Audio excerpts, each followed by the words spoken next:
Hello friends, welcome to my YouTube channel. मेरी previous video में मैंने आप लोगों को बताया था कि कैसे हम अपने इम्यून सिस्टम को स्ट्रॉन्ग करके हर बीमारी से लड़ सकते हैं, कैसे हमें इम्यून सिस्टम को अपने स्ट्रॉन्ग करके रखना चाहिए।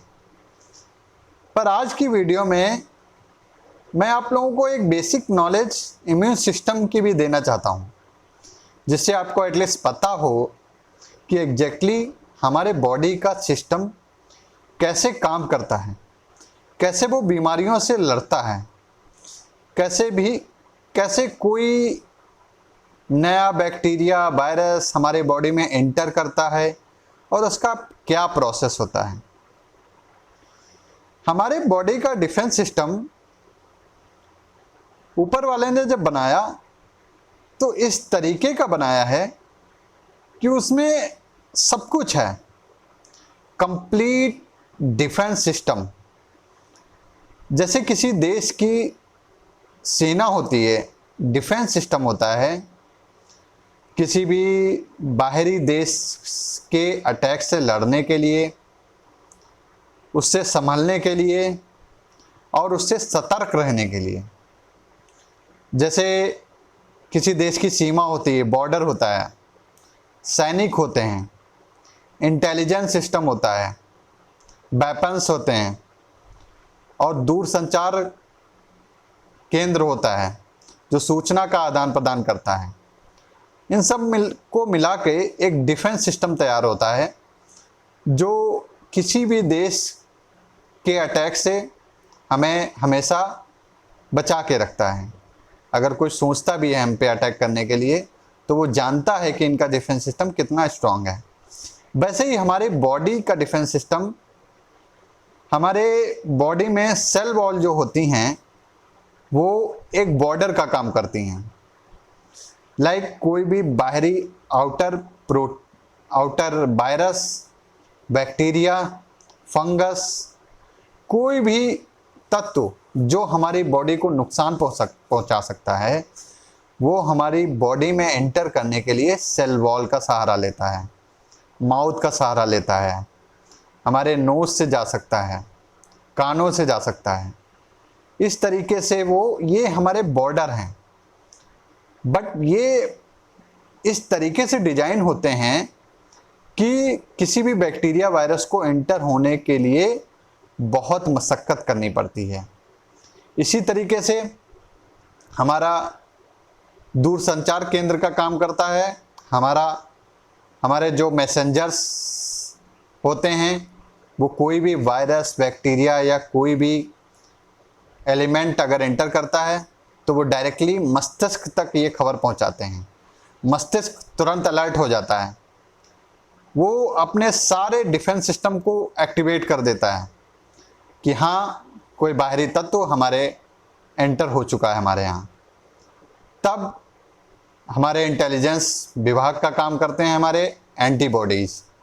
एंटीबॉडीज़ का क्या काम होता है, वो पहचानते हैं कि क्या ये दुश्मन नया है, क्या ये पुराना है या पहले कभी एंटर हो चुका है।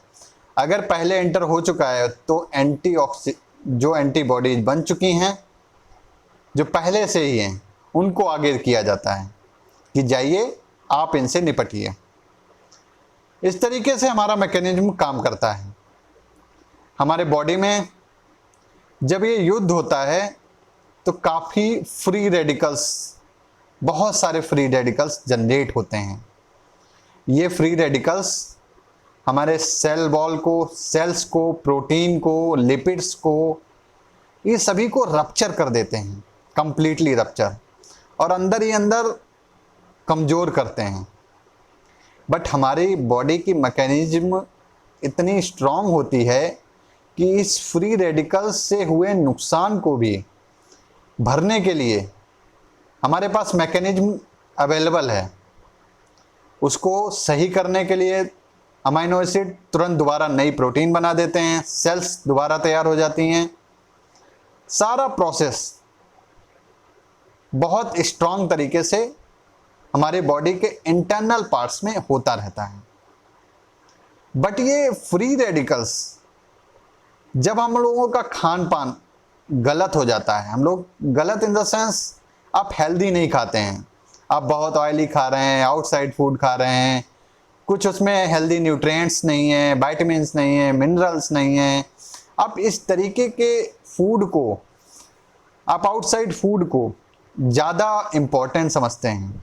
हमारा रहन सहन, वातावरण, लाइक हम पॉल्यूशन बहुत ज़्यादा है हमारे बाहर हर तरफ, उस तरफ रहते हैं, तब ये फ्री रेडिकल्स बहुत बढ़ जाते हैं।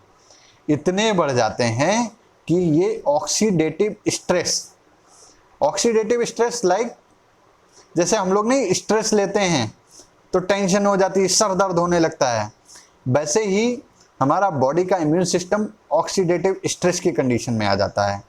और यही ऑक्सीडेटिव स्ट्रेस कंडीशन जो होती है वो किसी भी क्षयकारी बीमारी लाइक कैंसर, ऑस्टियोपोरोसिस, गठियाबाई जिसे बोलते हैं, हृदय रोग, हार्ट डिजीज जितने टाइप की होती हैं, सर्दी, जुखाम, खांसी, ये रेगुलर तरीके से हमें आराम से हो जाते हैं, क्योंकि फ्री रेडिकल्स ऑक्सीडेटिव स्ट्रेस की कंडीशन को बहुत ज़्यादा बढ़ा देते हैं। जब ये बहुत ज़्यादा बढ़ जाता है ऑक्सीडेटिव स्ट्रेस, तो हमारी सेल म्यूटेशन की स्टेज में आ जाती है। जब म्यूटेशन होता है तो सेल्स बहुत तेज़ी से डिवाइड होने लगती हैं।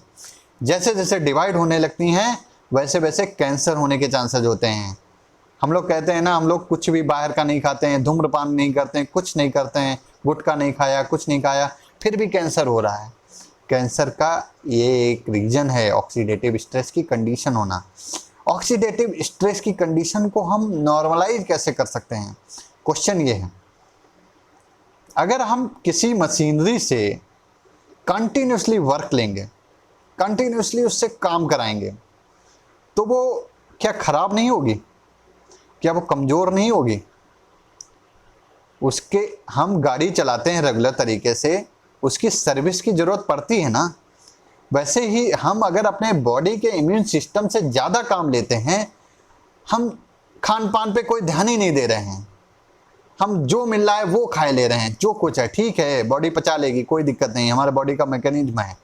बट अगर हम अपने बॉडी से ज़्यादा काम कराएंगे तभी ऑक्सीडेटिव स्ट्रेस की कंडीशन होगी, तभी सारी बीमारियां होने के चांसेस बहुत बढ़ जाएंगे।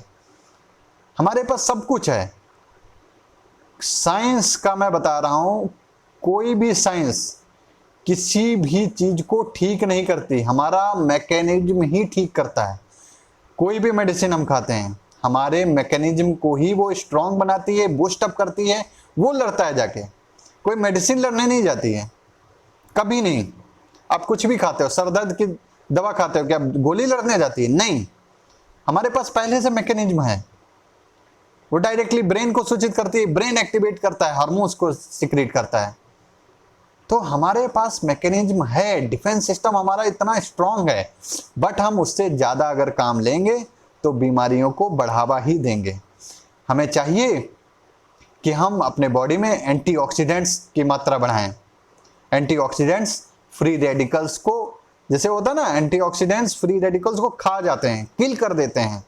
एंटीऑक्सीडेंट्स, विटामिन्स, मिनरल्स, जब ये फ्री रेडिकल्स हमारी बॉडी में बढ़ेंगे ही नहीं तो हमारे सिस्टम को ज़्यादा काम करने की ज़रूरत ही नहीं है, वो आराम से स्मूथली काम करेगा। उसी कंडीशन को तो हम कहते हैं कि हमारा इम्यून सिस्टम स्ट्रांग है। स्ट्रांग ये नहीं कि लड़ने के लिए बहुत ज़्यादा वो एक्टिव है, नहीं, वो स्ट्रांग इनफ है कि हम उससे इतना ज़्यादा काम ही नहीं ले रहे हैं। उसमें कैपेबिलिटी है, वो जैसे होता है ना, कछुआ धीरे धीरे चल के भी रेस को जीत जा रहा है, बट खरगोश नहीं, खरगोश तेज तेज चल के। वैसे अगर हम तेज तेज काम कराएंगे वो थक जाएगा। अगर कछुए की तरीके से धीरे धीरे हम उससे काम लेंगे तो लाइफ में आनंद भी आएगा और हम लोग सभी तरीके की बीमारी, ऑस्टियोपोरोसिस ऑक्सीडेटिव स्ट्रेस का ही परिणाम है। मैं एक वीडियो आपको ऑक्सीडेटिव स्ट्रेस पे आपके लिए ज़रूर लाऊंगा, जिसमें ऑस्टियोपोरोसिस के लिए आपको बताऊंगा क्यों लोगों को गठियाबाई इतनी ज़्यादा हो रही, घुटनों की प्रॉब्लम हो रही है, जोड़ों के दर्द की प्रॉब्लम हो रही है, पहले इतनी नहीं होती थी। क्या ये सारा विटामिन डी का कमाल है? नहीं, विटामिन डी का रोल है, बट सब कुछ विटामिन डी पे डिपेंड नहीं है, बहुत कुछ है। एंटीऑक्सीडेंट्स हैं, मिनरल्स हैं, विटामिन्स हैं, पोषक तत्व हैं, जो हम न्यूट्रिएंट्स ले रहे हैं, हमारी बॉडी उनको एब्जॉर्ब कर पा रही है, नहीं कर पा रही है, वो कंप्लीटली डिपेंड करता है हमारे बॉडी के मैकेनिज्म पे, हमारे बॉडी के डिफेंस सिस्टम पे, कि वो कुछ लोग न्यूट्रिएंट्स लेते तो हैं, कहते हैं हमने बहुत कुछ खाया, बट होता ही नहीं है कुछ भी, पचता ही नहीं है, लगता ही नहीं है शरीर को, उसका भी है इलाज। आप पहचाने तो आपको प्रॉब्लम क्या है, उसका सल्यूशन ढूंढने की कोशिश करें, आपको ज़रूर मिलेगा। हमारे मेडिकल साइंस इतनी स्ट्रांग हो गई है, बट हमें जानने की ज़रूरत है कि हम कहाँ पे गलती कर रहे हैं। कुछ लोग कहते हैं अरे एक दिन तो सबको मरना है, बट अगर आप सही से अच्छा खान पान करेंगे तो आप मरने तक अच्छे से जी पाएंगे, अच्छे से एंजॉय कर पाएंगे लाइफ को, अच्छे से लाइफ को एंजॉय कर पाएंगे। किसी भी कोई भी बीमारी आपको टच नहीं कर पाएगी। तब देखिए आपकी लाइफ में आप एंजॉय कितना अच्छा से कर पाते हैं। इम्यून सिस्टम के बारे में मैंने आपको ब्रीफ में बताया, और आपको अगर कोई भी क्वेरी हो इम्यून सिस्टम से रिलेटेड या डिफेंस सिस्टम से अपने बॉडी के रिलेटेड, आप मुझे कमेंट बॉक्स में कमेंट कर सकते हैं, मैं उससे रिलेटेड आपके लिए वीडियो ज़रूर लाऊंगा। Thank you so much for watching my video. I hope video पसंद आई होगी। पसंद आई हो तो लाइक एंड शेयर ज़रूर कीजिएगा, सब्सक्राइब करना बिल्कुल मत भूलिएगा। Thank you so much for watching.